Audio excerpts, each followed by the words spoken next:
Hello guys, this is Surendra Kumar. स्वागत है आपका अभियान आईएएस एकेडमी के इस लर्निंग प्लेटफॉर्म पे। आज की जो क्लास है उसमें हम लोग चर्चा करने वाले हैं यूनियन बजट 2025-26 को। जितने भी इम्पोर्टेंट प्रोविजंस हो सकते हैं, की पॉइंट्स हो सकते हैं, हर एक बात को, हर एक चीज़ को हम हमारी क्लास में यहाँ पे चर्चा करने वाले हैं, डिस्कस करने वाले हैं।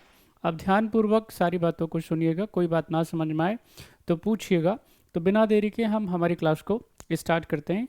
यहाँ पे जितने भी इम्पोर्टेंट पॉइंट्स होंगे आपके साथ में हम लोग डिस्कस करने का काम करेंगे। कोशिश करेंगे कोई भी बात छूटे ना, कोई भी किसी भी प्रकार की जो महत्वपूर्ण सूचना है, इन्फॉर्मेशन है, वो छूटे ना, वो सब हम यहाँ पे आपके साथ में डिस्कस कर लें। तो सबसे पहले हम चर्चा करते हैं कि यहाँ पे एक टर्म आपको दिखाई दे रहा होगा, बजट। तो यहाँ पे हम लोग पहले इसी पे चर्चा कर लेते हैं, इसी के बारे में हम लोग बात कर लेते हैं। सवाल आता है कि बजट एक्चुअली में होता क्या है। अब सामान्य तौर पे तो आप सारे बच्चे इसके बारे में जानकारी रखते होंगे कि बजट किसको कहते हैं, बहुत अच्छे से आपको इसके बारे में पता होगा।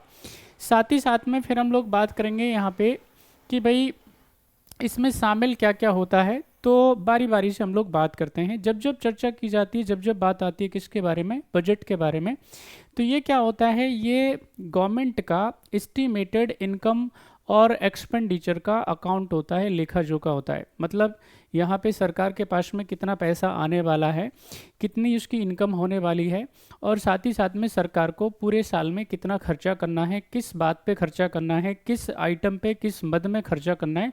तो उसका क्या किया जाता है, एक खाका तैयार कर लिया जाता है, एक फॉर्मेट बना लिया जाता है, एक सारा का सारा चार्ट बना लिया जाता है, और फिर उसी चार्ट के हिसाब से, उसी खाके के हिसाब से, उसी फॉर्मेट के हिसाब से पूरे साल सरकार काम करती है।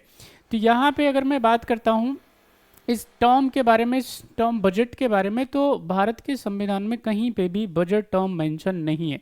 अक्सर आपसे एग्जामिनेशंस में ये सवाल पूछा जाता है, तो एकदम क्लियर होना चाहिए कि ये जो टर्म आपके सामने दिया हुआ है बजट, ये भारत के संविधान में कहीं पे भी वर्णित नहीं है, कहीं पे भी मेंशन नहीं है। तो सवाल आता है तो फिर क्या मेंशन है। तो यहाँ पे आपको कॉन्स्टिट्यूशन ऑफ इंडिया में, भारत के अगर मैं संविधान की बात करता हूँ तो संविधान के अंदर एक आर्टिकल है 112, और उस आर्टिकल में देख के रखा हुआ है एनुअल फाइनेंशियल स्टेटमेंट, यानी वार्षिक वित्तीय विवरण की यहाँ पे चर्चा की गई है। यहाँ पे वार्षिक वित्तीय विवरण क्या होगा, यानी राष्ट्रपति हर साल भारत सरकार के जितने भी मंत्रालय हो सकते हैं, डिपार्टमेंट्स हो सकते हैं, अन्य क्षेत्र हो सकते हैं, उन सभी का क्या करेंगे, वार्षिक वित्तीय विवरण संसद के पटल पे रखवाने का काम करेंगे। और उसमें दोनों ही सदन क्या करेंगे, पार्टिसिपेट करेंगे, हिस्सेदारी लेने का काम करेंगे। तो एक इम्पॉर्टेंट बात है, अब उसमें क्या होगा, सारी बातें मेंशन होंगी। अब यहाँ पे अगर मैं बात करता हूँ, हमने चर्चा करी बजट के संबंध में, बजट के बारे में। अब ये जो टर्म है बजट, वो कहाँ से लिया गया है, ये एक फ्रांसीसी वर्ड समझ लीजिए, फ्रेंच वर्ड समझ लीजिए, जिसका मतलब क्या होता है, लेदर बैग होता है सामान्य तौर पे। यहाँ पे अभी ये जो बजट पेश करने का काम किया है, union finance and corporate minister Shrimati Nirmala Sitharaman ji ने इस बजट को क्या किया है, पेश किया है। अब इसमें यहाँ पे ये जो बजट है भाई, आपको हर साल आप देख रहे हो 1 फ़रवरी को क्या किया जाता है, फ़रवरी 1 को ही ये बजट यहाँ पे याद रखना है, पेश किया जाता है। लेकिन हमेशा ऐसा नहीं था। अंग्रेज़ों के ज़माने से ये बजट जो है 28 फ़रवरी सामान्य तौर पे, या फिर फरवरी के लास्ट दिन ही पेश किया जाता रहा है। लेकिन इसको क्या किया जाता है, 2017 में इस परंपरा को, इस ट्रेडिशन को हमारे देश के भूतपूर्व यानी स्वर्गीय श्री अरुण जेटली साहब ने क्या किया था, इसको 2017 से, जो कि हमारे देश के क्या थे, फिनेंस मिनिस्टर रहे हैं, उन्होंने क्या किया, इसको 2017 से इसको 1 फ़रवरी को, यानी फरवरी के प्रथम दिन को क्या किया है, अब बजट को लाना स्टार्ट कर दिया। तो उसी से ये अब लगातार क्या हो रहा है, 1 फ़रवरी को ही बजट पेश किया जाता है। अब ये क्या बन गया है, परंपरा बन गई है। भविष्य में क्या होगा देखना बाकी, अभी देखेंगे क्या होगा उसके अंदर, कब आएगा अलग बात है, लेकिन फिलहाल अभी क्या हो रहा है, ये 1 फ़रवरी को ही आता है। अब यहाँ पे इस बजट में ये हमने बात करी थी, इसमें क्या क्या होता है, गवर्नमेंट की इनकम होती है और गवर्नमेंट का एक्सपेंडिचर होता है। तो मोटी मोटी बात अगर मैं बताऊँ इस बार के बारे में, तो यहाँ पे इस बार भारत सरकार की जो इनकम है, भारत सरकार की जो इनकम है, जो कि आपकी किससे हो सकती है। अब इनकम भी अलग अलग प्रकार की होती है, विशेष तौर पे हम उसको क्या कह देते हैं, दो भागों में अगर बांटें तो एक तो टैक्स इनकम हो गई। अब टैक्स इनकम में भी अलग अलग प्रकार की इनकम है, इसमें भी डायरेक्ट टैक्स होगा। डायरेक्ट टैक्स में भी क्या होता है, अलग अलग प्रकार के टैक्स हैं। आप इनकम टैक्स शामिल कर सकते हो, कॉरपोरेट टैक्स शामिल कर सकते हो। और अगर मैं बात करता हूँ इनडायरेक्ट टैक्सेस के बारे में, तो उसकी भी संख्या अलग अलग है, लेकिन आप मेनली आप जीएसटी समझ सकते हो, गुड्स एंड सर्विस टैक्स आप समझ सकते हो और सब जानते भी होंगे। हमारे देश में हर व्यक्ति जीएसटी फाइल करता है, चाहे गरीब हो या अमीर हो, छोटे से छोटा कोई भी व्यक्ति, इवन बच्चे भी क्या करते हैं, ये जीएसटी भरने का काम करते हैं। सोच लीजिए आप, अगर वो चॉकलेट खाते हैं, अगर वो क्या करते हैं, किसी भी प्रकार का कुछ भी सामान अगर वो खरीदते हैं तो उस पर उनको जीएसटी देना ही होता है। तो यहाँ पे वो भी सब जीएसटी भरने का काम करते हैं। वो क्या है, उनको हम क्या कह देते हैं, टैक्स इनकम है। इसके अलावा नॉन टैक्स इनकम है, तमाम जुर्माने हो सकते हैं, फाइन्स हो सकते हैं या अन्य उसमें आइटम्स, वो सारी सरकार की क्या होती है, इनकम होती है। इसके अलावा भी अलग अलग मद हैं जहाँ से सरकार को इनकम होती है। एक्सपेंडिचर की अगर मैं बात करता हूँ तो एक्सपेंडिचर अलग अलग प्रकार से किया जाता है। विशेष तौर पर अगर मैं बात करता हूँ तो हम इसको अलग अलग भागों में बांटें। कॉन्स्टिट्यूशन के हिसाब से अगर मैं आपको समझाने बैठूं तो इसमें क्या है, दो प्रकार का एक्सपेंडिचर है। एक जो कंसोलिडेटेड फंड ऑफ इंडिया पे चार्ज अपॉन होता है, यानी भारत की संचित निधि पे भारित होता है, जिसको भारत की संचित निधि से दिया जाना ही है, कंसोलिडेटेड फंड ऑफ इंडिया से दिया जाना ज़रूरी होता है। उसमें प्रेसिडेंट ऑफ इंडिया की पेमेंट हो सकती है, उनके अलाउंसेस हो सकते हैं। इसके अलावा यहाँ पे स्पीकर, डिप्टी स्पीकर, ये तमाम जितने संवैधानिक प्रमुख होते हैं उनकी क्या की जाती है, पेमेंट यहाँ से करी जाती है। एक आपके पास में क्या होती है, एक्सपेंडिचर मेड बाई, ये भी क्या किया जाता है, कंसोलिडेटेड फंड ऑफ इंडिया से दिया जाता है। अब इसमें दोनों में फ़र्क क्या होता है, जो कंसोलिडेटेड फंड ऑफ इंडिया पे एक्सपेंडिचर चार्ज अपॉन होता है उस पर चर्चा हो सकती है, बातचीत हो सकती है, किंतु उस पर वोटिंग नहीं हो सकती और इसमें कमी भी नहीं की जा सकती। लेकिन जो इनकम चार्ज अपॉन नहीं होती है, मेड बाई होती है, जो कि यहाँ पे समेकित निधि से दी जाएगी, उस पर चर्चा हो सकती है, साथ ही साथ में उस पर यहाँ पे वोटिंग भी हो सकती है और इसके अलावा उसमें डिडक्शन भी की जा सकती है, कमी भी की जा सकती है। तो दोनों में क्या है, मोटा मोटा अंतर है। इसके अलावा यहाँ पे अगर मैं बात करता हूँ इसके संबंध में, तो बजट हमेशा ही किस में लेकर के आया जाता है, लोकसभा में लेकर के आया जाता है। लोकसभा का इस मामले में क्या है, विशेष अधिकार है, राज्यसभा के पास में इस तरह के अधिकार नहीं है। ठीक है, तो ये भी एक इम्पॉर्टेंट बात है, आपको अच्छे से इसको एज ए फैक्ट के तौर पे याद रखना है। इसके अलावा और इसमें क्या क्या आपको याद रखने की आवश्यकता है कि यहाँ पे ये जो बजट है उसको तैयार करने का काम कौन करता है। तो मिनिस्ट्री ऑफ फाइनेंस में अलग अलग डिपार्टमेंट है, बेसिकली 5 उसमें डिपार्टमेंट है, लेकिन डिपार्टमेंट ऑफ इकोनॉमिक अफेयर यहाँ पे क्या करता है, याद रखना, इसको बजट को तैयार करने का काम करता है, यानी पूरा उसका जिम्मेदारी उसका रहता है। ये कुछ यहाँ पे फैक्चुअल जानकारियाँ थी जो कि बजट के संबंध में थी। अब हम बात कर लेते हैं किसके संबंध में, यूनियन बजट 2025-26 के बारे में। और विशेष तौर पे हम इसमें जो चर्चा करने वाले हैं वो की हाईलाइट्स को देखेंगे और जितना ज़रूरी चीज़ें होंगी हम क्या करेंगे, आपको यहाँ पे रखने का काम करेंगे, डिस्कस करने का काम करेंगे और बाकी अन्य बातों को हम क्या करेंगे, आपको पीडीएफ में शेयर कर देंगे, तो आप देख लीजिएगा। तो बिना देरी के हम क्या करते हैं, यहाँ पे इसको शुरू करते हैं। यहाँ पे एक दो चीज़ें जो आपको सबसे ज़्यादा महत्वपूर्ण है, जो जानकारी रखनी है आपको, कि भाई भारत सरकार की इस बार इनकम कितनी हुई। यहाँ पे एक तो क्या करना है आपको, भारत सरकार की इनकम को पता करना है और दूसरा भारत सरकार का जो खर्चा हुआ है वो भी थोड़ा सा पता कर लेना है। तो जैसे अगर मैं भारत सरकार की इस बार की इनकम के बारे में बात करूं, ठीक है, सरकार के पास में कितना इनकम हुआ है इस बार का, तो यहाँ पे ये लगभग 35 लाख करोड़ रुपए के आसपास है। ये याद रख लेना आपको, लगभग कितना, 35 लाख करोड़। अगर मैं एग्जैक्ट बताऊं आपको, 34 यहाँ पे लाख, यानी 34.96 लाख करोड़, ये क्या है, भारत सरकार की इस बार की क्या है, इनकम है।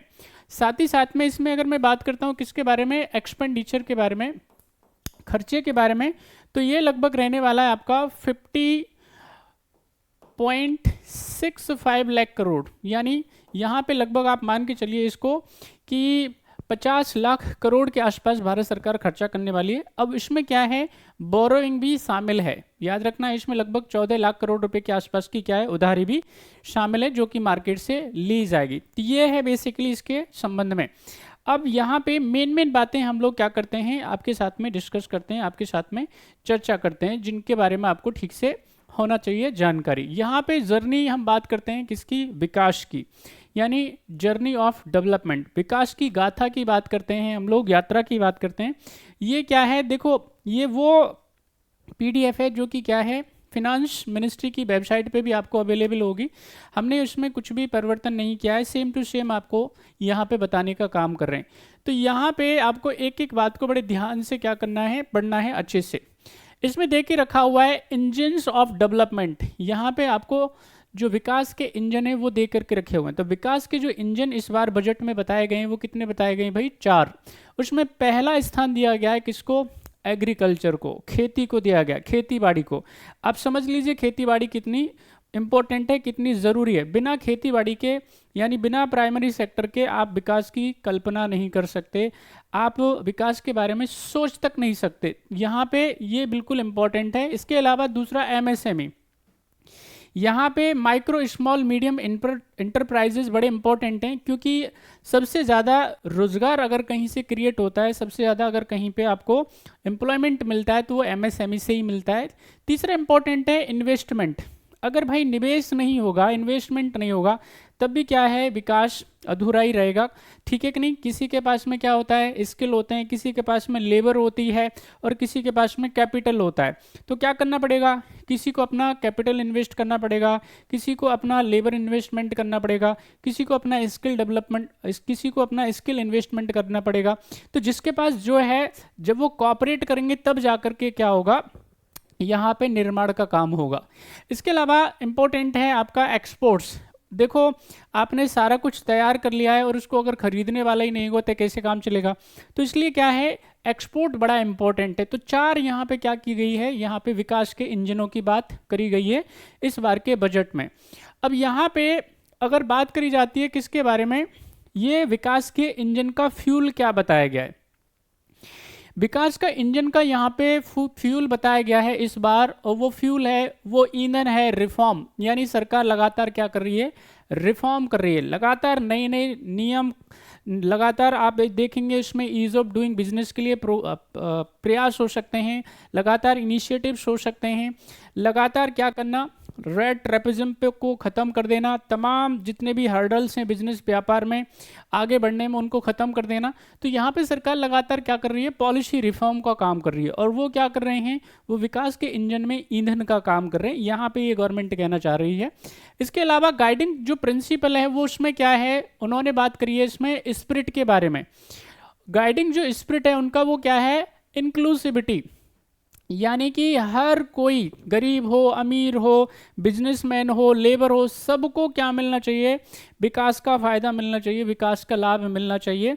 तो सबको लेकर के चल रहे हैं। जैसा कि आप जानते हैं गवर्नमेंट जो अभी वर्तमान में है उनका क्या है, ध्येय वाक्य है सबका साथ और सबका विकास। तो यहाँ पे इंक्लूसिविटी की बात करी गई है। इसके अलावा जो डेस्टिनेशन है, यानी पहुँचना कहाँ पे, जाना कहाँ पे है ना, अचीव क्या करना है, तो वो अचीव उनको करना है विकसित भारत का लक्ष्य। और लगातार आपने प्राइम मिनिस्टर को सुना होगा, प्राइम मिनिस्टर बार बार बोल चुके हैं भारत को क्या करना है, एट द रेट 47 यानी 2047 तक क्या करना है, भारत को विकसित भारत बनाना है। तो ये उनका डेस्टिनेशन है, ये लक्ष्य है जो कि किस में बताया गया है, बजट में बताया गया है। और आपको ये पहले फ्रंट पेज पे देखने को मिलेगा। यहाँ पे इसमें एक लाइन लिखी हुई टैग लाइन है और वो है, a country is not just it's soil, a country it's people. यहाँ पे बात करी गई है, कंट्री का मतलब, देश का मतलब सिर्फ और सिर्फ मिट्टी ही नहीं होता है, बल्कि यहाँ पे क्या होता है, मिट्टी के अलावा लोग भी होते हैं। तो यहाँ पे लोगों से मिलकर के ही देश बनता है। तो क्या करना चाहिए, सभी लोगों को यहाँ पे विकसित भारत की जो यात्रा है, जो गाथा है, उसमें क्या करना चाहिए, पार्टिसिपेट करना चाहिए, सबको बढ़ चढ़ करके हिस्सा लेना चाहिए। अपने व्यक्तिगत लेवल पे भी उनको लगातार प्रयास करते रहने चाहिए और सरकार का सहयोग करते रहना चाहिए, सरकार का सहयोग लेते रहना चाहिए। तो दोनों के मिलने से ही क्या हो सकता है, राष्ट्र जो देश है वो महान हो सकता है, विकसित हो सकता है। तो यहाँ पे इस लाइन के माध्यम से मुझे लगता है कि गवर्नमेंट ऐसा ही कुछ कहना चाह रही होगी। इसके यहाँ पे अलावा हम बात करते हैं तो इसमें एस्पिरेशन क्या है, एस्पिरेशन फॉर विकसित भारत। तो एस्पिरेशन फॉर विकसित भारत की जो बात करी गई तो इसमें शामिल किया गया है एक्सीलरेट ग्रोथ, यानी जहाँ पे ग्रोथ की बात करी गई है, विकास की बात करी गई है, उसको क्या करना, उसको बढ़ाना, उसको गति देना और उसको तेजी से लेकर के जाना। यहाँ पे दूसरा क्या है, सिक्योर इंक्लूसिव डेवलपमेंट। विकास कैसा होना चाहिए, इंक्लूसिव होना चाहिए। ऐसा ना हो कि विकास की यात्रा में कुछ लोग छूट जाएं या कोई छूट जाए, ऐसा नहीं होना चाहिए। सबका विकास होना चाहिए, हर किसी का, महिला हो, पुरुष हो, वीकर सेक्शन ऑफ सोसाइटी हो, गरीब हो, मजदूर हो, किसान हो, बिजनेसमैन हो, तमाम जितने भी जो सोसाइटी के पिलर्स हो सकते हैं, सबका विकास होना चाहिए। साथ ही साथ में यहाँ पे enhance spending power of India's rising middle class. यहाँ पे क्योंकि जो मध्य वर्ग होता है उसका विशेष अर्थव्यवस्था के क्षेत्र में योगदान रहता है लगातार, क्योंकि क्या है, जो मिडिल क्लास होता है, मध्य वर्ग होता है, वो क्या करता है, लगातार मेहनत करता है अपने सपनों के लिए। तो इससे क्या होता है, जो विकास है, जो प्रगति है, उसको पंख लगते हैं, उसको जो है हवा लगती है, उसको हवा मिलती है, मोटिवेशन मिलता है। तो यहाँ पे सरकार का जो सीधा सीधा जो ध्यान है वो किस पे है, मिडिल क्लास को एम्पावर करने पे है। इसके अलावा इसमें और जो देकर के रखा हुआ है, अपलिफ्टमेंट हाउस होल्ड और सेंटीमेंट्स की बात करी गई। जितने भी क्या हो सकते हैं, अन्य जो भाव हो सकते हैं, गवर्नमेंट उनको बताने का काम कर रही है। इसके अलावा यहाँ पे जो और अन्य बातें हैं इस बार के बजट में वो करी गई हैं। डेवलपमेंट मेजर्स फोकसिंग ऑन गरीब। यहाँ पे सरकार का जो मेन फोकस है वो गरीब पे है, यूथ पे है, अन्नदाता पे है और नारी पे है।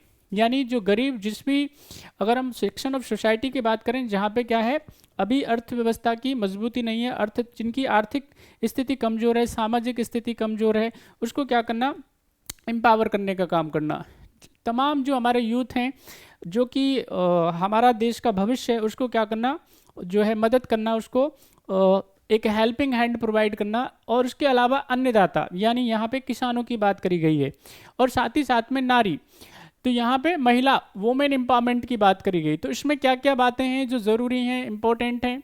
इसमें एक जो बात करी गई है वो ये है कि यहाँ पे प्राइम मिनिस्टर धन धान्य कृषि योजना की बात करी गई है। यहाँ पे ये क्या है, प्रधानमंत्री कृषि धन धान्य योजना की बात करी गई है।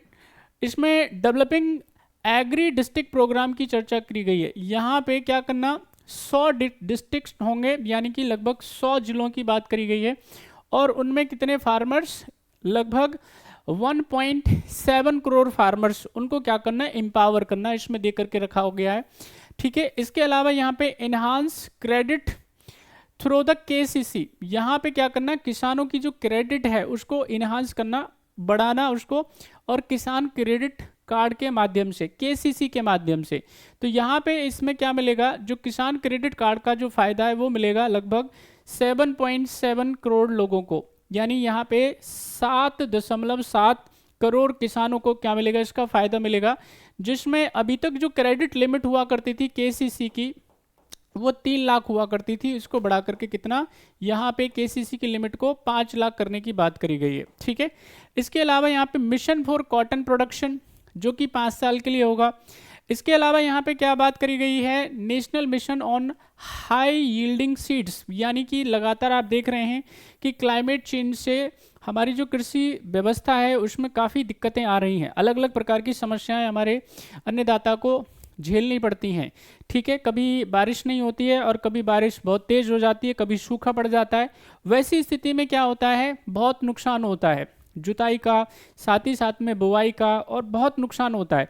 तो अगर हमारे पास में अच्छी किस्म के क्या होंगे, बीज होंगे जिनकी हाई यील्ड्स होगी, तो उसमें क्या होगा, यहाँ पे ये तमाम जो खर्चे होते हैं अन्नदाता के बच जाएंगे। यानी अगर 2-4 दिन अगर बारिश जो है ना भी हो, और अगर मान लेते हैं 2-4 दिन बारिश ना हो, और अगर मान लेते हैं सूखे की स्थिति हो, तो भी क्या है, जहाँ पे जो बीज है वो बचा रहे, जो फसल है वो बची रहे। या फिर ज़्यादा थोड़ी बारिश हो जाए, पानी ज़्यादा गिर जाए, तो भी क्या हो, फसल सुरक्षित रहे। तो ऐसे क्या करना, बीज तैयार करना। इसके अलावा यहाँ पे मखाना बोर्ड की बात करी गई है बिहार में। ठीक है कि नहीं। उसके मखाने के प्रोडक्शन के लिए, उसकी प्रोसेसिंग के लिए, उनमें उसमें वैल्यू एडिशन के लिए, उसकी मार्केटिंग के लिए एक मखाना बोर्ड की यहाँ पे बात करी गई है। इसके अलावा यहाँ पे जो चर्चा करी गई वो है आत्मनिर्भर भारत इन पल्सेस, यानी दालों के मामले में क्या करना है, भारत को आत्मनिर्भर बनाना, जो कि अभी नहीं है। उसमें तुअर की दाल है, उड़द की दाल है, इसमें मसूर की दाल है, इन सभी में क्या करना है, इनके प्रोडक्शन को बढ़ावा देना। इसके अलावा India post as a catalyst for the rural economy, यहाँ पे जो ग्रामीण अर्थव्यवस्था है उसके लिए क्या करे, आगे लेकर के आने का काम यहाँ पे सरकार इसमें करने वाली है। इसके अलावा इसमें जो बड़ी इंपॉर्टेंट बातें हैं वो किसके लिए है, एमएसएमई को सपोर्ट करने के लिए, for furthering make in India, यानी भारत में कोई आकर के क्या करे, यहाँ पे काम करे, विनिर्माण के क्षेत्र में लगे, उत्थान के क्षेत्र में लगे। तो इसके लिए क्या करके कौन कौन सी जो बातें हैं यहाँ पे गवर्नमेंट लेकर के आई है, उसमें पहला है credit card for micro enterprises, जितने भी क्या हैं माइक्रो इंटरप्राइजेज हैं उनके लिए क्रेडिट कार्ड की व्यवस्था करी गई है। तो यहाँ पे एक कस्टमाइज क्रेडिट कार्ड दिया जाएगा और उसकी लिमिट होगी 5 लाख रुपए। साथ ही साथ में ये किनको दिया जाएगा, माइक्रो इंटरप्राइजेज को दिया जाएगा, उनको दिया जाएगा जो कि उद्यम पोर्टल पे अपने आप को रजिस्टर्ड करवाएंगे। और यहाँ पे इस साल लगभग यहाँ पे जो बात करी गई है देख करके रखा हुआ है 10 लाख ऐसे क्रेडिट कार्ड दिए जाएंगे, जिनको क्या कहा गया है, यहाँ पे कस्टमाइज्ड कार्ड होंगे जो क्रेडिट कार्ड होंगे फॉर माइक्रो इंटरप्राइजेज। यहाँ पे और इम्पोर्टेंट बात जो है एमएसएमई के लिए वो क्या है, scheme for the first time entrepreneurs, जो पहली बारी क्या है इंटरप्रेन्योर्स हैं उनके लिए स्कीम्स क्या है। तो यहाँ पे उनको क्या किया जाएगा, 5 लाख रुपए फर्स्ट टाइम इंटरप्रेन्योर्स को दिए जाएंगे। उसमें क्या होगा, जो एससी की महिलाएं हैं वो शामिल होंगी, एसटी की महिलाएं वो उसमें शामिल होंगी, और इनको क्या किया जाएगा यहाँ पे अप टू 2 करोड़, यानी यहाँ से अप टू 2 करोड़ का क्या किया जाएगा, उनको टर्म लोन दिया जाएगा, और ये 5 साल की यहाँ पे ड्यूरेशन के दौरान होगा। ठीक है कि नहीं, यहाँ पे ये बहुत ही इंपॉर्टेंट है। एससी एसटी की महिलाएं अगर मान लेते हैं इंटरप्रेन्योरशिप में आगे आती हैं तो उनको क्या किया जाएगा, आर्थिक मदद दी जाएगी टर्म लोन के तौर पे। इसके अलावा यहाँ पे measures for labour intensive sectors, जहाँ जहाँ पे क्या हो रहा है, लेबर की जो रिक्वायरमेंट ज़्यादा है उनको क्या किया जाएगा, सरकार सपोर्ट करेगी। Manufacturing mission with the mandate for focus, यहाँ पे ईज ऑफ डूइंग बिजनेस बढ़े, ठीक है कि नहीं, फ्यूचरिस्टिक काम हो, तो उन सब के लिए क्या करने वाली है सरकार, मदद करने वाली है आर्थिक रूप से, तकनीकी रूप से। और जितने भी एमएसएमई जो हैं वो एक्सपोर्टर हैं, यानी जो क्या कर रही हैं, कुछ बना करके बेचने का काम कर रही हैं, उनको टर्म लोन दिया जाएगा, और वो टर्म लोन की सीमा होगी अप टू 20 करोड़। ये लगभग इनको 20 करोड़ तक की क्या दी जाएगी, टर्म लोन की सुविधा दी जाएगी। इसके अलावा यहाँ पे अगर बात करी जाती है गरीब, यूथ, अन्नदाता और नारी के लिए, तो उसमें कौन कौन सी इंपॉर्टेंट बातें हैं जो कि बजट 2025 में देख के रखी हुई है। उसमें क्या है, आपका सक्षम आंगनवाड़ी एंड पोषण 2.0 अभियान शुरू किया जाएगा। यहाँ पे आंगनबाड़ी के माध्यम से और पोषण जो प्रोग्राम है 2 के माध्यम से क्या किया जाएगा, उनको सपोर्ट करने का काम किया जाएगा। Expansion of capacity in IITs, यहाँ पे इंडियन इंस्टीट्यूट ऑफ टेक्नोलॉजीज जो हैं उनको क्या किया जाएगा, उनकी कैपेसिटी को बढ़ाया जाएगा। Day care cancer centre in all district hospitals, यहाँ पे जितने भी अगर मैं बात करता हूँ हमारे देश के जिलों के बारे में, जो कि बैठेंगे आपके अभी लगभग 800 के आसपास, तो उन सभी में क्या किया जाएगा, डे केयर कैंसर सेंटर स्थापित करे जाएंगे। इसके अलावा भारतीय भाषा पुस्तक स्कीम, यहाँ पे भारतीय भाषा पुस्तक स्कीम यहाँ पे स्टार्ट करी जाएगी, और इसमें क्या होगा, यहाँ पे डिजिटल फॉर्म में जितनी भी भारतीय भाषाएं हैं उनमें बुक्स क्या है स्कूलों और हायर एजुकेशन के सेंटर्स को प्रोवाइड की जाएगी, ताकि भारतीय भाषाओं की समझ क्या हो सके स्कूल में और उच्च शिक्षा में सभी को हो सके। एज सच संविधान की जो 8वीं अनुसूची है उसमें 22 भाषाएं हैं, वो तो होंगी। इसके अलावा भी अन्य भाषाओं को भी क्या किया जाएगा, भारतीय भाषा पुस्तक स्कीम में शामिल करने की बात इधर करी गई है। यहाँ पे national centre of excellence for skilling to be setup with the global expertise and the partnership. National centre for excellence जो है वो दुनिया के अन्य देशों के साथ में कोलैबोरेट करके उनकी मदद के साथ में स्थापित किए जाएंगे, स्टार्ट किए जाएंगे। अटल टिंकरिंग लैब्स यहाँ पे क्या की जाएंगी, खोली जाएंगी, और वो अटल टिंकरिंग लैब्स की जो संख्या है वो 50,000 के आसपास होने वाली है। Centre of excellence and artificial intelligence, यहाँ पे 500 करोड़ की मदद से क्या किया जाएगा, आर्टिफिशियल इंटेलिजेंस के लिए सेंटर ऑफ एक्सीलेंस स्थापित करने की बात करी गई है। इसके अलावा इसमें और क्या क्या है, broadband connectivity to be provided to all government and secondary schools and the primary health centres in rural area. जितने भी क्या हैं माध्यमिक विद्यालय हैं, सेकेंडरी स्कूल्स हैं, और साथ ही साथ में यहाँ पे क्या हैं PSCs हैं, यानी प्राइमरी हेल्थ सेंटर्स हैं, उन सबको क्या किया जाएगा, ब्रॉडबैंड कनेक्टिविटी से कनेक्ट किया जाएगा, जोड़ा जाएगा। एक्सपेंशन ऑफ मेडिकल एजुकेशन, यहाँ पे जो मेडिकल एजुकेशन है उसको एक्सपेंड करने की बात करी गई है, उसमें 10,000 एडिशनल सीट, और साथ ही साथ में 5 साल में, अगले 5 साल में 75,000 सीट्स बढ़ाने की इधर बात करी गई है मेडिकल फील्ड के अंदर। PM स्वनिधि की यहाँ पे बात करी गई है, इसमें क्या किया जाएगा, क्रेडिट कार्ड होगा जो कि UPI के साथ में कनेक्टेड होगा, और उसमें आपको क्रेडिट लिमिट दी जाएगी। यहाँ पे welfare of online platform workers की चर्चा करी गई है, इसमें भी क्या है सरकार फंड करने का काम करेगी। इसके अलावा गरीब, यूथ और अन्नदाता और नारी के लिए और क्या क्या यहाँ पे जो इम्पोर्टेंट इनिशिएटिव्स सरकार लेने वाली है, मदद करने वाली है, वो है support to state for infrastructure. सरकार क्या करेगी, सभी राज्यों को इंफ्रास्ट्रक्चर के डेवलपमेंट में सपोर्ट करने वाली है, और उसमें यहाँ पे बात करी गई है 1.5 लाख करोड़ के फंड की, जो कि 50 साल तक के लिए इंटरेस्ट फ्री होगा। बड़ा इंपॉर्टेंट है, सारे के सारे राज्य इसका क्या कर सकते हैं, फायदा उठा सकते हैं। यानी 1.5 लाख करोड़ रुपए की यहाँ पे क्या की जाएगी, मदद की जाएगी इंफ्रास्ट्रक्चर डेवलपमेंट के लिए, और इसमें कोई इंटरेस्ट जो है भारत सरकार राज्यों से नहीं लेगी, और ये 50 साल तक के लिए होगा। जल जीवन मिशन जो है उसमें क्या किया जाएगा, उसे एक्सटेंड किया गया है 2028 तक। इसके अलावा यहाँ पे पावर सेक्टर रिफॉर्म की बात करी गई है, क्योंकि बिना बिजली के क्या है, काम चलने वाला है नहीं। बिना इंफ्रास्ट्रक्चर के, यानी अच्छा हमारे पास में रोड इंफ्रास्ट्रक्चर हो, हमारे पास में अच्छी बिजली की व्यवस्था हो, 24 घंटे बिजली आए, तो फिर इकोनॉमी क्या होगी, बहुत तेज़ी से आगे बढ़ेगी। एसेट मॉडिफिकेशन प्लान है जो 2025-30 के लिए है। अर्बन एक्सीलेंस फंड की बात की गई है। इंपॉर्टेंट बात है, उड़ान स्कीम को क्या किया गया है, इसमें 120 नई डेस्टिनेशंस की बात करी गई है, बहुत ही इंपॉर्टेंट है। उड़े देश का आम नागरिक स्कीम के तहत और 120 क्या किया जाएगा, यहाँ पे डेस्टिनेशंस क्रिएट किए जाएंगे। इसके अलावा न्यूक्लियर एनर्जी मिशन फॉर विकसित भारत, उसको बढ़ाया जाएगा। मैरीटाइम डेवलपमेंट के लिए सरकार की तरफ से क्या किया गया है, यहाँ पे 25,000 करोड़ रुपए के एक पूल की व्यवस्था करी गई है, जिसमें 49% गवर्नमेंट देगी, और बाकी 51% कंट्रीब्यूशन जो होगा वो पोर्ट्स और अन्य जितने भी क्या हो सकते हैं गवर्नमेंट्स के अलावा, चाहे वो प्राइवेट सेक्टर हो सकता है, पोर्ट्स हो सकते हैं, और कोई आ सकता है।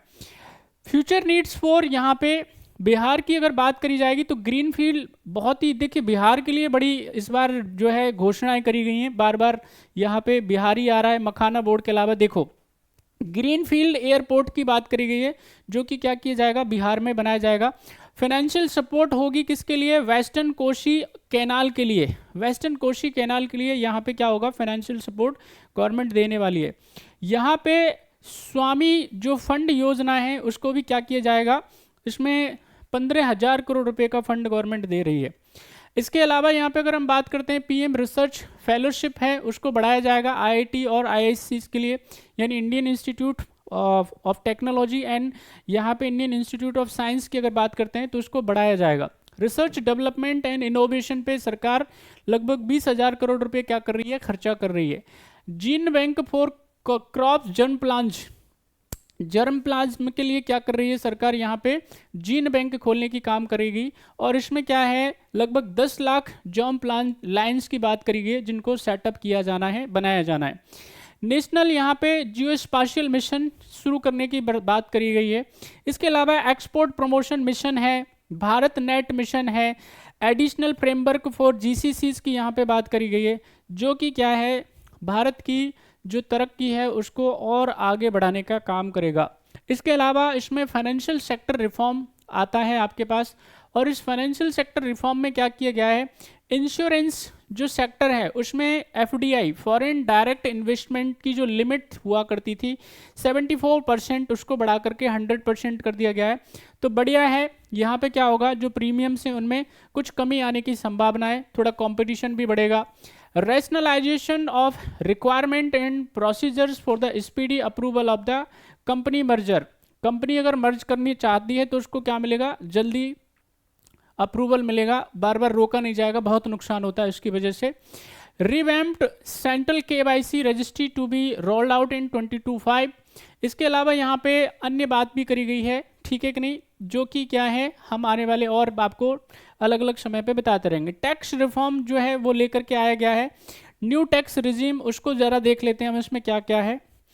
यहाँ पे अगर बात करते हैं हम लोग किसके संबंध में, न्यू टैक्स रिजीम के बारे में, और कुछ यहाँ पे बात करी गई टैरिफ्स को लेकर के, ठीक है, उनको भी रेशनलाइज किया गया है।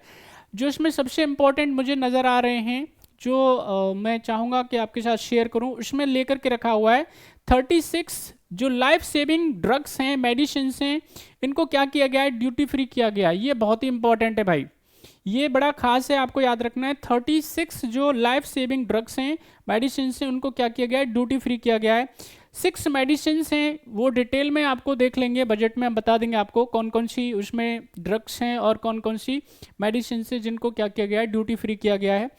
इधर 6 मेडिसिन हैं जिन पे क्या किया गया है, 5% ड्यूटी लगेगी। 37 मेडिसिन हैं, और इसके अलावा 30 न्यू पेटेंट यहाँ पे असिस्टेंट प्रोग्राम है जिनको क्या किया गया है, इसमें छूट मिली है, इसमें राहत देने का काम किया गया है। बहुत ही इससे फायदा मिलने वाला है अलग अलग लोगों को, जो कैंसर और अन्य गंभीर बीमारियों से पीड़ित हैं, उनके लिए दवाएं बहुत महंगी होती हैं इस ड्यूटी की वजह से, तो इसमें क्या मिलेगा, उनको फ़ायदा मिलेगा।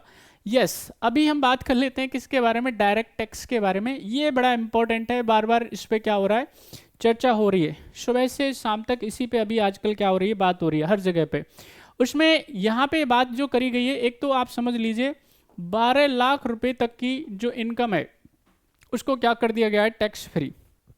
जिसकी भी अप टू याद रखना है, अप टू 12 लाख इनकम है उसको क्या किया गया है, टैक्स फ्री किया गया है, उस पर कोई टैक्स नहीं लगेगा। और अगर वो सैलरीड पर्सन है तो उसको क्या है, यहाँ पे एक स्टैंडर्ड्स यहाँ पे क्या किया जाता है, उसको छूट मिलती है 75,000 की। तो इस तरह से क्या होगा, 12 लाख और 75,000 यहाँ पे ये क्या है, इनकम टैक्स फ्री हो गई है सैलरीड पर्सन्स की। इसके अलावा यहाँ पे बाकी सभी के लिए कितना है, 12 लाख। और ये न्यू टैक्स रिजीम आपके सामने मैं थोड़ा सा आपको बता देता हूँ इसमें क्या क्या है, एक बारी पढ़ लीजिएगा, लेकिन इसमें किसी प्रकार का कोई कन्फ्यूजन नहीं होना चाहिए। यहाँ पे बार बार लोग क्या कर रहे हैं, अलग अलग कुछ मीडिया के जो चैनल्स हैं वो भी क्या कर रहे हैं, इधर उधर की जानकारी दे रहे हैं, लेकिन यहाँ पे फैक्ट ये है, सच ये है कि 12 लाख रुपए तक की इनकम आपकी टैक्स फ्री हो चुकी है। इसके अलावा जो सैलरीड पर्सन है जिनको स्टैंडर्ड क्या मिलता है, यहाँ पे छूट मिलती है, वो 75,000 की होती है। तो मतलब यहाँ पे 12,75,000 रुपये की इनकम सैलरीड पर्सन की क्या हो गई है, एकदम टैक्स फ्री हो गई है। और दूसरा इंपॉर्टेंट बात यहाँ पे क्या है, जो जिनकी इनकम क्या है अप टू 12 लाख है और यहाँ पे वो अलग अलग तरीके से भी है, तो भी वो टैक्स फ्री हो गई है। अब इसमें देख के क्या रखा हुआ है, यहाँ पे 0 से लेकर के जो 4 लाख किसी की इनकम है तो उसको क्या किया गया है, निल, कोई टैक्स नहीं भरना है। दूसरा यहाँ पे 4 लाख से लेकर के 8 लाख जिसकी इनकम है तो उसको 5% टैक्स देना है। इसका सीधा मतलब यहाँ पे ये है कि आपको ये रिबेट के तौर पे वापस से मिल जाएगा, ठीक है। इसमें आपको चिंता करने की आवश्यकता नहीं है कि भाई 4 से लेकर के 8 लाख पे ये 5% टैक्स दे रहा है। ये न्यू टैक्स रिजीम है, ये नया क्या लेकर के आया है, कर यहाँ पे स्ट्रक्चर लेकर के आया गया है, लेकिन इसमें आपको ये पे नहीं करना है। आपको क्या मिल जाएगा इसमें, यहाँ पे आप रिबेट मिल जाएगा आपको। इसके अलावा 8 से लेकर के क्या है 8 से लेकर के 12 लाख इनकम है तो इसमें आपको 10% टैक्स देना है, ठीक है कि नहीं। ये आपको ज़्यादातर को कोई कन्फ्यूजन किसी को हो तो यहाँ पे क्या मिल जाएगा, यहाँ पे आपको रिबेट मिल जाएगा सीधा सीधा। जैसे 4 लाख रुपए यहाँ पे इन बिटवीन आपको नज़र आ रहा होगा तो यहाँ पे 40,000 रुपये इनकम टैक्स बन जाता है, लेकिन वो भरना नहीं पड़ेगा आपको, यानी इसमें रिबेट आपको मिल जाएगा। अब इनकम अगर आपकी क्या है 12 लाख से क्या है 16 लाख है, तो उसमें 12 लाख तक की इनकम तो क्या है, टैक्स फ्री है। अब जो आपको टैक्स देना पड़ेगा वो कितने पे देना पड़ेगा, केवल और केवल 4 लाख पे, और वो कितना देना पड़ेगा, 15%, यानी 60,000 रुपये टैक्स देना पड़ेगा आपको। इसके अलावा अगर आपकी इनकम 16,000 से लेकर के 20 लाख, 16 लाख से लेकर के 20 लाख है, तो इसमें 20% आपको टैक्स देना पड़ेगा। यानी केवल और केवल आपको जो टैक्स देना पड़ेगा वो कितने पे देना पड़ रहा है, याद रखना है आपको, 12 लाख रुपये तक तो बिल्कुल नहीं देना है, और उसके बाद में फिर कैलकुलेशंस होगा। इसके अलावा 20 लाख से लेकर के 24 लाख अगर आपकी इनकम है तो 25% टैक्स देना है, और अगर 24 लाख से ऊपर आपकी इनकम है तो आपको 30% टैक्स देना है। तो ये क्या है, इनकम टैक्स प्रपोज किया गया है इस बार का। लेकिन इसमें 12 लाख तक, यानी मिडिल क्लास और अन्य अगर मैं क्षेत्रों की बात करता हूँ, हमारे देश में अभी बहुत ज़्यादा लोगों की इनकम 12 लाख रुपए नहीं है, किसी की 7 लाख है, किसी की 8 लाख है, किसी की 9 लाख है। उन लोगों को जिनको 1 लाख रुपये पर मंथ मिलता है, उनको ही क्या किया गया है, यहाँ पे मुझे लगता है शामिल किया गया है, उनको बहुत फ़ायदा मिलने वाला है, राइट। तो आई होप ये सारे बच्चों को अच्छे से समझ में आपको आ जाएगा, या अन्य लोग भी जो देख रहे हैं उनको भी समझ में आ गया होगा। इसमें यहाँ पे टैक्स डिडक्शन की बात करी गई है, टीडीएस के बारे में, टैक्स डिडक्शन एट सोर्स की चर्चा करी गई है। तो इसमें क्या किया गया है, जो अगर सीनियर सिटीजन्स हैं उसको क्या कर दिया गया है, यहाँ पे डबल कर दिया गया है, 50,000 से लेकर के 1 लाख। इसके अलावा यहाँ पे जो अगर मैं बात करता हूँ रेंट के ऊपर, अगर टीडीएस की बात करता हूँ तो उसको बढ़ा करके 2.4 लाख, यानी लगभग यहाँ पे 2.4 से बढ़ा करके 6 लाख कर दिया गया है। ये काफ़ी, इसको मतलब 2 गुने से ज़्यादा कर दिया गया है, तो ये काफ़ी इंपॉर्टेंट है। इसके अलावा इंकरेजिंग वॉलंटरली कंप्लायंसेस, साथ ही साथ में रिड्यूसिंग कंप्लायंसेस बर्डन। इसके अलावा यहाँ पे और जो इम्पोर्टेंट है, जो आपको सबसे ज़्यादा ज़रूरी है जानना, अक्सर आपको एग्जामिनेशंस में पूछा जाता है, भारत सरकार के पास में पैसे कहाँ कहाँ से आ रहे हैं, ये समझ लीजिए। जैसा कि हमने बताया, tax income, non tax income, उसमें भी direct tax, indirect tax, everything. तो यहाँ पे आप देखेंगे इनकम टैक्स जो है, हमने बताया आपको इनकम टैक्स से जो पैसा आ रहा है सरकार के पास में, उसकी इनकम का 22% हिस्सा इधर से आ रहा है। इसके अलावा बोरोइंग की बात करेंगे, एंड अदर लाइबिलिटीज़ की बात करेंगे, उधारी की बात करेंगे, तो ये कितना है आपके पास में, 24%। ओके। इसके अलावा यहाँ पे यूनियन एक्साइज से जो आ रहा है पैसा आपके पास में, वो आ रहा है 5%। इसके अलावा जीएसटी एंड अदर सोर्सेज से जो पैसा आ रहा है वो 18% आ रहा है। कॉरपोरेट टैक्स से आपको क्या मिल रहा है, 17% सरकार की इनकम हो रही है। इसके अलावा यहाँ पे नॉन टैक्स जो रिसिप्ट्स हैं वो 9% हैं, नॉन डेप्ट कैपिटल रिसिप्ट्स हैं वो क्या है आपकी 1% है, और कस्टम से जो पैसा आ रहा है वो 4% के आसपास आ रहा है। तो यहाँ पे अगर मैं बोरोइंग्स को छोड़ दूँ, तो बोरोइंग को छोड़ देते तो हम क्या है, हमारे पास में इनकम सबसे ज़्यादा है किधर से, इनकम टैक्स से, ठीक है, जो कि 22% है। कॉर्पोरेट टैक्स से हमारे इधर आपके पास में जीएसटी से क्या है, दूसरे नंबर पे आ रहा है। आप इसको क्रोनोलॉजी से अरेंज कर लीजिएगा, यानी इनकम टैक्स से अपने पास में 22% आ रहा है, दूसरा हमारे पास में जीएसटी और अदर सोर्सेज से 18% आ रहा है, फिर कॉर्पोरेट टैक्स से हमारे पास में 17% आ रहा है, देन हमारे पास में नॉन टैक्स रिसिप्ट जो हो रही है वो 9% हो रही हैं, और उसके बाद कस्टम 4% हो रहा है, ठीक है, और कस्टम के पहले यूनियन एक्साइज से 5% है ना। अगर बोरिंग को क्या कर देते हैं, हटा देते हैं, या अदर लाइबिलिटीज को हटा देते हैं तो ठीक है। उधारी वैसे हम क्या कर रहे हैं, सबसे ज़्यादा 24%।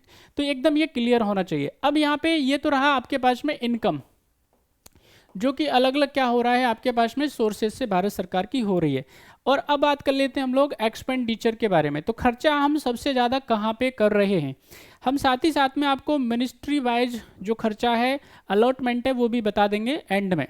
यहाँ पे आपको दिखाई दे रहा होगा इंटरेस्ट पेमेंट 20%। देख लो भाई, बाप रे कितना खर्चा है भारत सरकार का, जो इनकम हो रही है हमारे पास उसका हम लोग ज़्यादा से ज़्यादा जो पैसा खर्चा कर रहे हैं वो देखो लगभग कितना है। मैं यहाँ पे चेक करके बताऊँ आपको, यस, स्टेट शेयर को अगर मैं हटा दूं तो सबसे ज़्यादा जो खर्चा हो रहा है वो इंटरेस्ट पेमेंट पे ही हो रहा है। टोटल कितना भाई, 20%। इसके अलावा आपको दिखाई दे रहा होगा यहाँ पे सेंट्रल सेक्टर स्कीम्स पे खर्चा हो रहा है आपका 16%, यानी जो केंद्र सरकार की स्कीम्स हैं अलग अलग। इसके अलावा यहाँ पे सब्सिडीज़ के तौर पे हम 6% देते हैं। डिफेंस पे आपका लगभग 8% सरकार खर्चा कर रही है। अदर एक्सपेंडिचर्स पे 8% सरकार खर्चा कर रही है, पेंशन्स पे 4% खर्चा कर रही है। यहाँ पे सेंट्रली अगर मैं स्पॉन्सर्ड स्कीम्स की बात करता हूँ तो यहाँ पे 8%, फाइनेंस कमीशन और अदर अगर मैं ट्रांसफर्स की बात करता हूँ तो वो कितनी है 8%, और स्टेट का जो शेयर है वो कितना है, वो है 22%। तो ये भारत सरकार का मेन खर्चा है। यहाँ पे इसके अलावा ये जो अगर मैं बात करता हूँ तो ये क्या है, पुराने टाइम से बता करके रखा हुआ है। मेजर एक्सपेंडिचर्स यहाँ पे देख लेते हैं, भारत सरकार किन किन क्षेत्रों में जो केंद्रीय सेक्टर के हैं उन पे खर्चा कर रही है। तो इसमें सबसे ज़्यादा खर्चा है भाई किस पे, डिफेंस पे। इस बार जो सबसे ज़्यादा पैसा मिला है किसको मिला है, डिफेंस को मिला है। 4,91,732 रुपया यहाँ पे क्या है, डिफेंस को मिला है। रूरल डेवलपमेंट के लिए 2,66,817 रुपया इसमें क्या है, उनको मिला है। इसके अलावा होम अफेयर को मिला है 2,33,211 रुपये। एग्रीकल्चर और अलाइड जो एक्टिविटीज सेक्टर से उनको मिला है 1,71,437 रुपया। इसके अलावा एजुकेशन के लिए जो खर्चा किया जाएगा वो 1,28,650 रुपये खर्चा किए जाने वाले हैं। हेल्थ सेक्टर पे इस बार जो खर्चा होने वाला है वो 98,311 जो है करोड़ रुपए खर्चा किया जाएगा। अर्बन डेवलपमेंट पे खर्चा किया जाएगा 96,777 रुपये। इसके अलावा यहाँ पे ये लाख करोड़ की बात कर रहे हैं हम लोग भाई, ठीक है। आईटी और यहाँ पे टेलीकॉम पे खर्चा किया जाएगा 95,000, लगभग 95,000 करोड़ रुपए के आसपास, यानी 95,298 करोड़ रुपए। एनर्जी सेक्टर पे 81,000 करोड़ रुपए के आसपास खर्चा किया जाएगा। कॉमर्स और इंडस्ट्री पे जो खर्चा किया जाएगा लगभग आपका यहाँ पे 65,553 करोड़ रुपया। सोशल वेलफेयर पे 60,000 यहाँ पे लगभग करोड़ रुपया खर्चा किया जाएगा। साइंटिफिक डेवलपमेंट पे 55,000 करोड़ रुपए के आसपास यहाँ पे खर्चा किया जाने वाला है। तो ये पूरा का पूरा क्या था भाई, बजट हाइलाइट्स था जो कि यूनियन बजट 2025-26 के संबंध में है। आप इसको फिर से जाकर के एक बार देखिएगा, कोई बात ना समझ में आए पूछिएगा। अपना ख्याल रखें, पढ़ाई जरूर करते रहें। जय हिंद।